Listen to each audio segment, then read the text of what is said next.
Jadi saya ikut di The Spirit of Papua. Di sana kakak Samuel mereka dibina oleh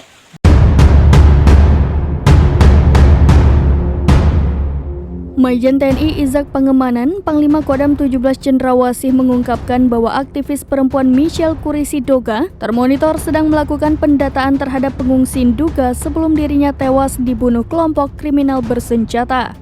Namun demikian belum diketahui untuk siapa Michelle bekerja.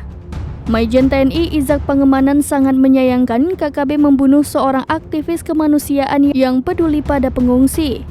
Majen Izak mengatakan dari laporan yang ia terima, banyak pengungsi yang ingin kembali ke kampung halamannya. Namun mereka ketakutan karena mendapatkan ancaman dari KKB.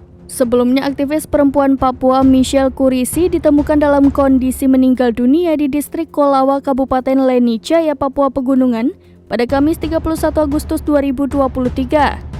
Sebelum jenazahnya ditemukan, tersebar video yang diklaim dari KKB yang mengaku telah membunuh Michelle Kurisi. Dalam video tersebut, kelompok itu menuduh korban ialah anggota intelijen TNI Polri yang ingin mengambil data mengenai kelompok mereka. Diduga klaim itu datang dari kelompok wilayah Nduga yang merupakan anak buah Egyanus Kogoya.